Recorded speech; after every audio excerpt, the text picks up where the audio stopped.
børn og musik. Mit forhold til Liberts, det er, at jeg bruger det, når der er koncerter. Jeg kommer gerne til koncerter i huset.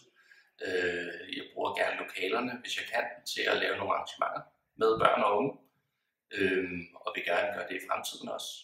Min drøm for Liberts vil helt sikkert være at skabe et kreativt hus, hvor man kan lave en masse forskellige ting og få unge og ældre til at samarbejde, lave forskellige musiske, kreative ting, blande teater, musik osv.